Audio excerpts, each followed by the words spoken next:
This will tear you apart, not with shouting, but with truth. Katie Hopkins doesn't insult, doesn't interrupt, and doesn't storm out. She does something far worse. I don't think you were as prepared for this interview as you should have been. I don't think you've researched things enough.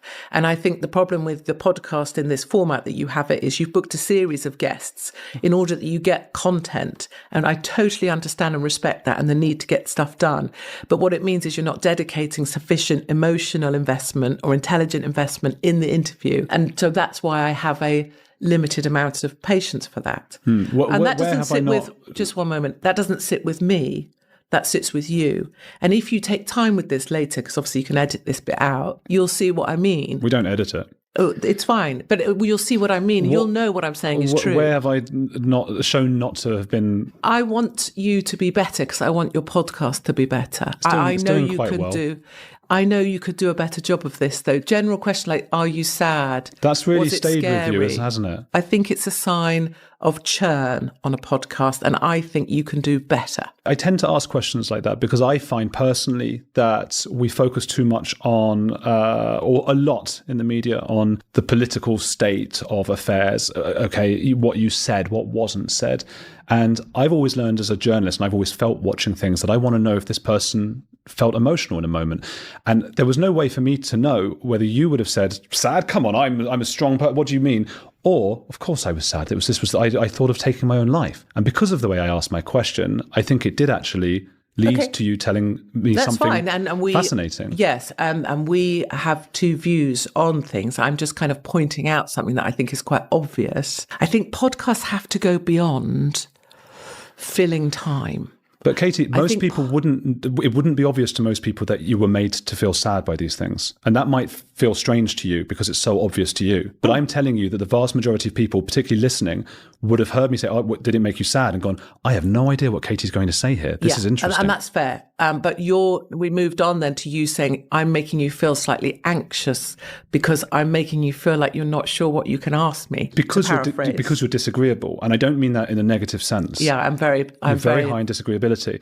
And that's something that in the long form podcast, as opposed to a Piers Morgan quick shouting match, I'm not that used to. And I'm excited. I like it. Come on, let's bring it on.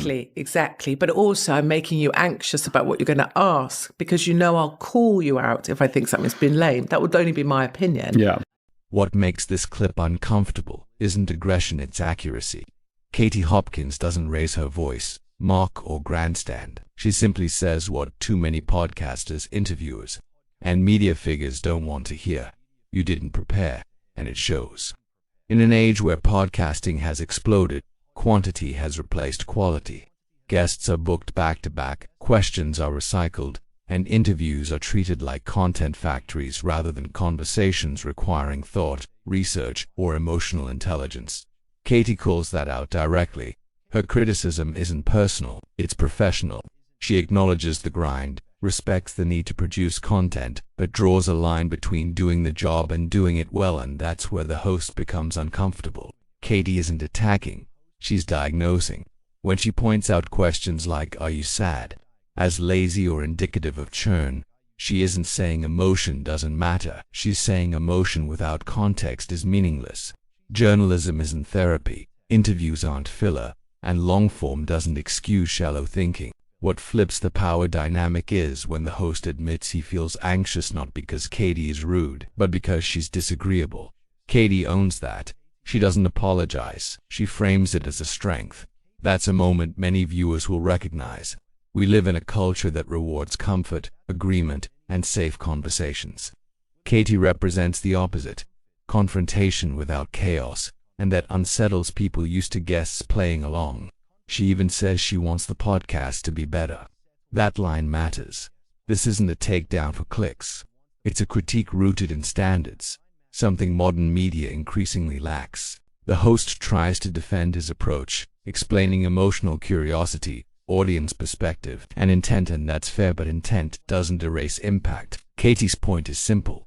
If you're sitting across from someone like her, you owe the audience more than generic prompts. This clip resonates because it exposes a bigger truth. Many platforms want controversy but not challenge. Many hosts want guests but not pushback. Many interviews look deep until someone refuses to play along. Katie didn't dominate by force, she dominated by clarity. That's why this clip works, why it's shareable, and why whether people like her or not, they can't ignore what she's saying. She isn't just critiquing one podcast, she's critiquing an entire media culture.